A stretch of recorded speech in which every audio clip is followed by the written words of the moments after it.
Las sequías generan grandes pérdidas de alimentos alrededor del mundo.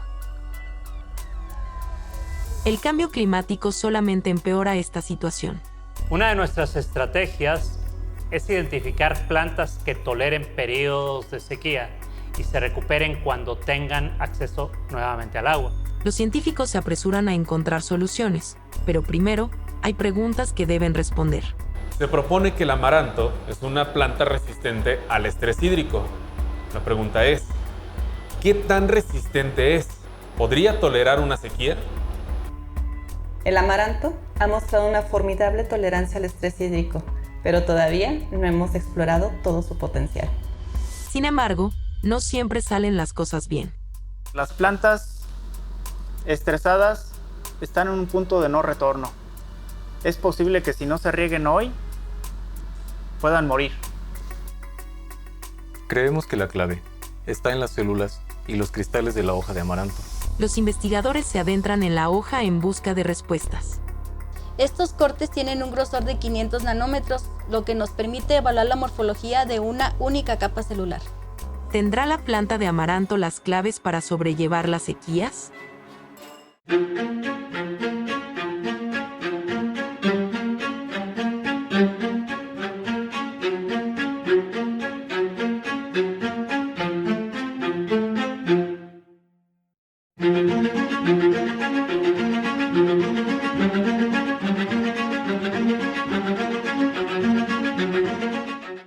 En San Luis Potosí, en el centro de México, se encuentra el Instituto Potosino de Investigación Científica y Tecnológica, donde un grupo de investigadores trabaja en soluciones para afrontar las sequías. Las sequías se han agravado en los últimos años y particularmente en este año 2022, afectando a la sociedad y al campo que produce nuestros alimentos. En múltiples invernaderos y laboratorios, los investigadores cultivan y estudian plantas para entender cómo pueden tolerar la falta de agua, el llamado estrés hídrico. Una de las plantas que hemos identificado es el amaranto, que además de ser tolerante a la sequía, tiene un gran valor nutricional y cultural. La semilla de amaranto ha sido consumida en México desde tiempos prehispánicos y actualmente se le considera un superalimento. Queremos identificar los mecanismos moleculares y celulares que permiten la tolerancia a la sequía, para aplicar ese conocimiento a cultivos alimenticios. Pero, ¿cuáles son los mecanismos moleculares y celulares para sobrevivir a la sequía?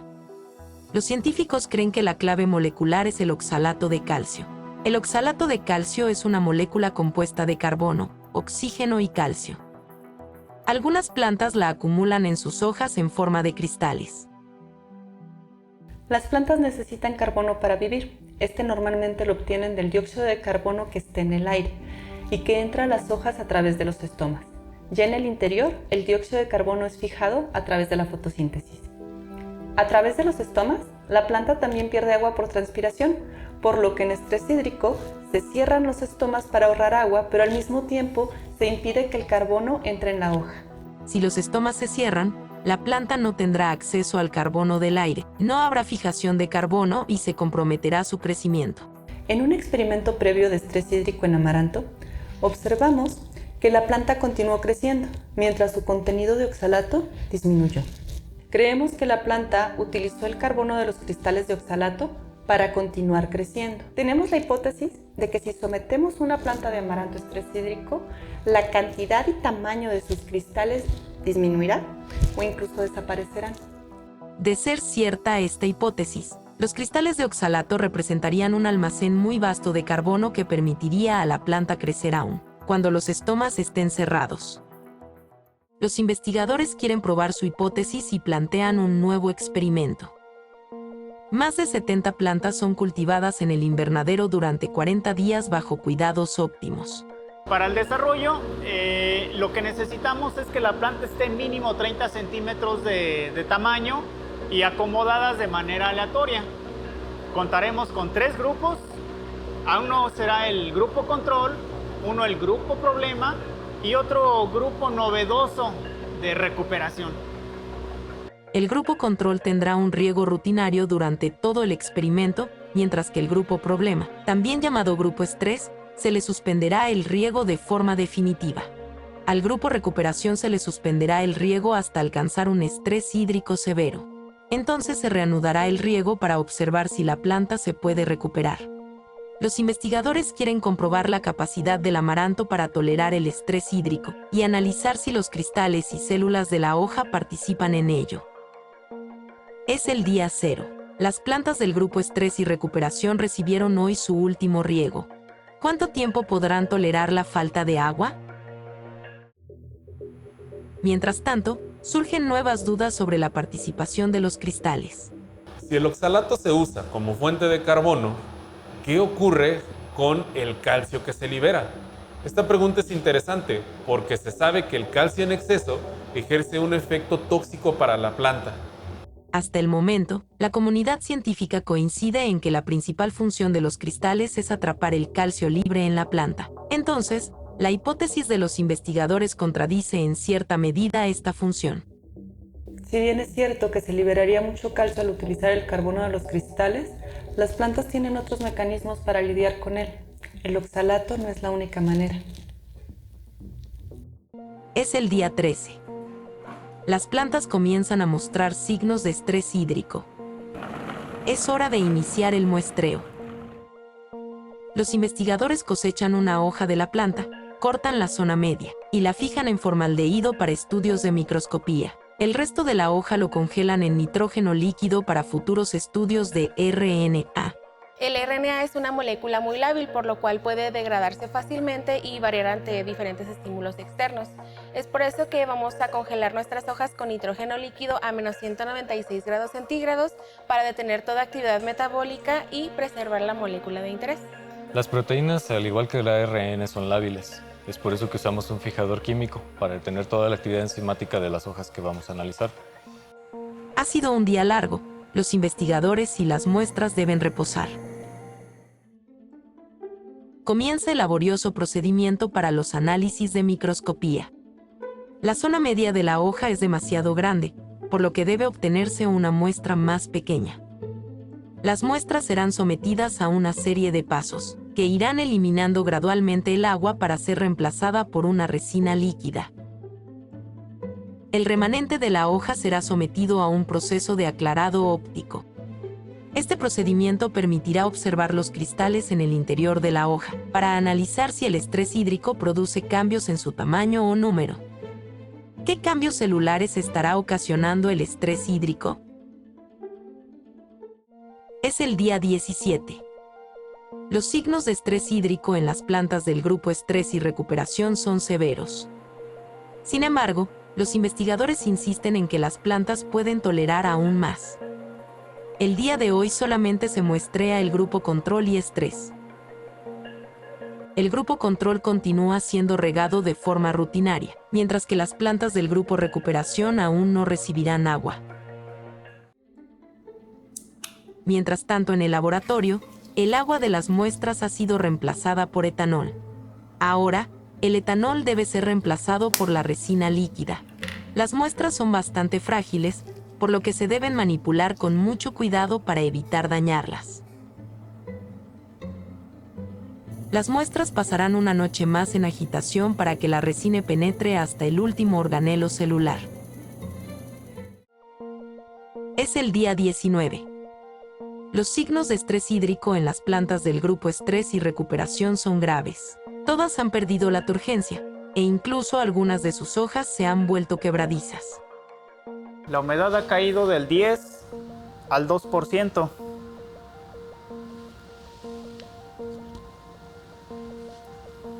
Creemos que estamos en un punto en el que las plantas estresadas están en un punto de no retorno.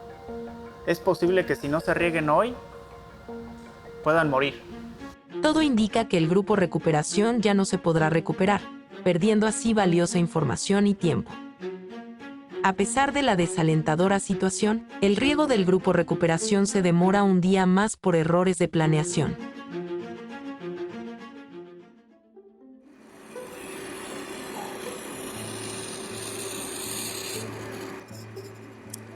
En el laboratorio, el etanol de las muestras ha sido reemplazado por resina líquida.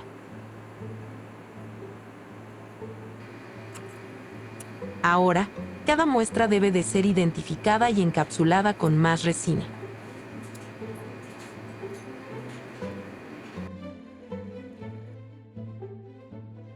Finalmente se posiciona la muestra y se solidifica la resina en un horno. Es el día 21. El día anterior se reanudó el riego del grupo recuperación. Es hora de observar si las plantas sobrevivieron al devastador régimen de estrés hídrico.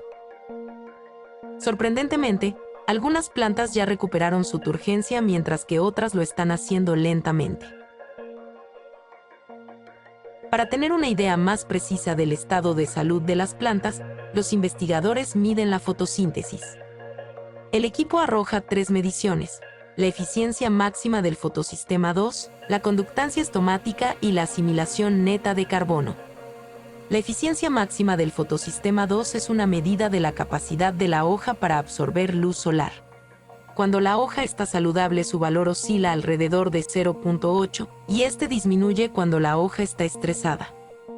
Los valores de eficiencia máxima del fotosistema 2 de las plantas del grupo control y de las plantas del grupo de recuperación resultaron ser similares en un promedio de 0.6, mientras que este parámetro en las plantas del grupo de estrés fue 10 veces menor, lo que evidencia el fuerte estrés al que estuvieron sometidas las plantas. Resulta sorprendente es el valor de eficiencia máxima de las plantas del grupo de recuperación, que tras 24 horas de ser irrigadas alcanzaron al nivel de las plantas del grupo control. La conductancia estomática es una medida del grado de apertura de los estomas. A mayor valor, mayor apertura. Encontramos que los valores de conductancia estomática en las plantas del grupo control fueron el doble que el de las plantas del grupo de estrés y del grupo de recuperación. La planta control tiene sus estomas abiertos para absorber dióxido de carbono sin importar que pierda agua, ya que ha sido regada continuamente. Por el contrario, la planta estresada tiene sus estomas más cerrados para evitar perder la poca agua que le queda. Los estomas de la planta recuperada continúan cerrados a pesar de que ya recibió agua. La asimilación neta de carbono es una medida de la cantidad de dióxido de carbono que la hoja absorbe o expulsa. Si la cantidad de dióxido de carbono que absorbe la hoja es mayor que la que expulsa, la asimilación será positiva y viceversa. En las plantas control encontramos valores de asimilación positivos, pero en las plantas del grupo de estrés y del grupo de recuperación encontramos valores negativos. Para obtener energía, la célula quema nutrientes hasta convertirlos en dióxido de carbono, la denominada respiración celular. La maquinaria celular de la planta estresada y recuperada está muy dañada como para fijar carbono. La célula necesita mucha energía para recuperar el daño que ha causado el estrés hídrico. Es por eso que emite más carbono del que puede capturar. La planta de amaranto ha demostrado una tolerancia formidable a la falta de agua. Esto sugiere que podría soportar una sequía. Sin embargo, aún hay preguntas que los investigadores deben abordar. Ahora bien, tras sobrevivir a la sequía, ¿existirá alguna secuela? ¿Se verá modificada la producción de las semillas? Puesto que al final del día, el rendimiento es importante para el agricultor. Aunque las hojas de amaranto también son comestibles, la semilla es el alimento preferido de esta planta. Vamos a dejar que las plantas terminen de crecer y que sus semillas maduren por completo, para cosecharlas y medir la producción del grupo recuperación contra el grupo control. Es el día 45. Las plantas control y recuperación continúan creciendo y sus semillas madurando. La planta control fue regada y fertilizada de manera constante. Tiene su panoja en producción de semilla, sus hojas son turgentes, fuertes y muy grandes. La planta sometida a estrés hídrico severo presentó varios cambios respecto a las plantas control. Tuvo una reducción en su tamaño, disminución en el tamaño de su panoja, cambios en todas sus hojas, el tamaño. La planta durante el estrés intentó recuperar estas hojas sometidas al estrés, lo cual no fue posible. Sin embargo, presenta un fenómeno muy peculiar. Intentó rescatar la parte de hoja muy cercana a sus nervaduras. Sin embargo, no todas las plantas corrieron con la misma suerte. Hubo algunas otras que, a pesar de que sacrificaron todas sus hojas, generaron brotes laterales, lo cual quiere decir que aún sigue viva la planta. La planta de amaranto sufrió un estrés hídrico que la llevó al borde de la muerte, pero pudo escapar de ella. La resina ha polimerizado. Ahora todas las células de la muestra están embebidas en un soporte rígido, que permitirá hacer cortes muy delgados para examinar su interior. Es tiempo de cortar las muestras para ver el interior de sus células. Los fragmentos seleccionados los incluimos en la resina LR White. Delimitamos la zona de corte, aquí en el bloque, e hicimos cortes delgados en el ultramicrotomo. Las muestras son cortadas con una navaja de diamante para obtener cortes muy delgados. Estos cortes tienen un grosor de 500 nanómetros, lo que nos permite evaluar la morfología de una única capa celular. Los cortes son tan delgados que no hay forma de sujetarlos sin que se rompan o aglutinen. Deben ser manipulados flotando en gotas de agua hasta llegar a la laminilla. Una vez en la laminilla, son teñidos, cubiertos y observados en el microscopio. Es el día 64. Las semillas han madurado y es hora de cosecharlas. Las semillas se encuentran en pequeñas urnas en la panoja que se deben abrir para ser liberadas. El resultado es una mezcla de semillas y remanentes de la panoja. Las plantas control produjeron en promedio 37 gramos de semillas por planta, mientras que las plantas de recuperación produjeron 30 gramos por planta. El estrés hídrico disminuyó un 19% la producción de semillas. Aunque es una disminución importante, al momento de extrapolar al campo sería mejor que perder toda la cosecha. La planta de amaranto puede tolerar un estrés hídrico severo y rehidratarse para continuar desarrollándose, hasta producir semillas de buena calidad.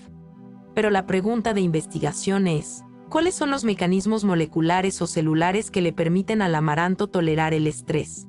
¿Los cristales de oxalato están implicados? Observamos al microscopio las hojas con aclarado óptico y encontramos que la cantidad y el tamaño de los cristales no disminuyó. Por el contrario, aumentó con el estrés y con el tiempo. La hipótesis de los investigadores es incorrecta. En el día 13 la hoja control tenía una cantidad moderada de cristales, y para el día 36 ya habían aumentado. El desarrollo natural de la hoja aumentó la cantidad de cristales. Conforme avanza el tiempo, las plantas entran en senescencia o envejecimiento celular, y debido a que el experimento iba a durar un tiempo prolongado, debíamos de monitorear qué efecto tendría la senescencia sobre los cristales. Por otro lado, en el día 21 la hoja estresada tuvo más cristales que la hoja control. El estrés hídrico también generó un aumento en la cantidad de cristales. El estrés hídrico puede ocasionar una senescencia prematura. Así, la sobreacumulación de cristales se pudo deber a una senescencia natural y una senescencia prematura. Los cristales de oxalato no parecen estar relacionados con la resistencia de la planta. ¿Qué pasa con los mecanismos celulares? Este es un corte en resina visto al microscopio óptico. Se trata de la planta control del día 21.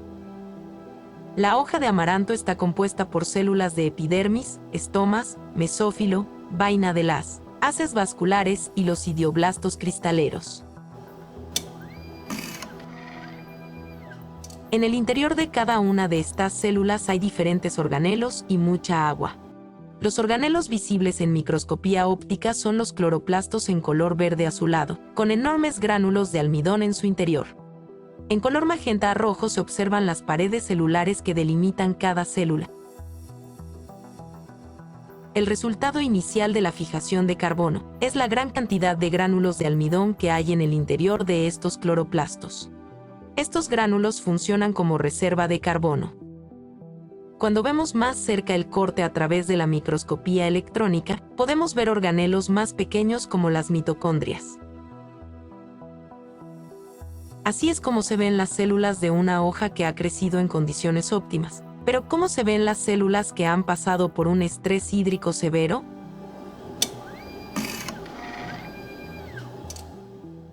Este es un corte de la planta estresada, también del día 21. Observamos pérdida de turgencia, la desaparición de los gránulos de almidón y una plasmólisis celular generalizada. La plasmólisis es la contracción y deformación de los organelos de la célula y suele causar la muerte celular. Lo que antes eran cloroplastos llenos de almidón y perfectamente ordenados, ahora es una masa verde y amorfa ubicada en el centro de la célula. Durante el estrés hídrico, las células no pueden hacer fotosíntesis. Es por eso que degradan su almidón, para obtener el carbono que necesitan para continuar creciendo. Esperábamos que una vez que se terminara el almidón, hicieran lo mismo con los cristales, pero no fue así. A pesar del severo daño que sufrieron, las células de la hoja de amaranto pudieron escapar de la muerte. La hoja de la planta recuperada mostró un patrón interesante. Las zonas cercanas a las venas se rehidrataron, mientras que las alejadas permanecieron secas. El agua llega a las hojas a través de las venas. Así, las zonas cercanas a las venas se rehidrataron rápido, mientras que las zonas más alejadas aún no lo hacen. En medio, hay una zona de transición, donde al parecer el proceso de rehidratación apenas está en curso. Este es un corte de la planta recuperada, nuevamente del día 21. En la zona no hidratada las células continúan colapsadas y su interior se encuentra plasmolizado. En la zona de transición las células comienzan a hincharse y a regenerar su contenido celular. La masa verde y amorfa comienza a tomar forma de organelos nuevamente. En la zona hidratada, las células se han regenerado por completo, los cloroplastos han recuperado su forma y han reanudado la fotosíntesis como lo evidencia el almidón de su interior. En esta hoja conviven la vida, la muerte y una zona donde las células están definiendo a qué lado van a pertenecer. Es casi milagroso como una célula tan devastada por la sequía es capaz de regenerarse y continuar su ciclo de vida. Es como volver de la muerte. No imaginábamos que obtendríamos estos resultados. Debe de haber algo en estas células que les permite revivir, pero no sabemos qué es. ¿Cuál es ese factor que permite a las células volver de la muerte? Debemos de hacer más análisis como los de ARN para entender mejor este proceso molecular. Los investigadores obtienen nuevas preguntas. Ahora deben centrar sus esfuerzos en futuros análisis que les ayuden a entender la resistencia al estrés hídrico a nivel molecular.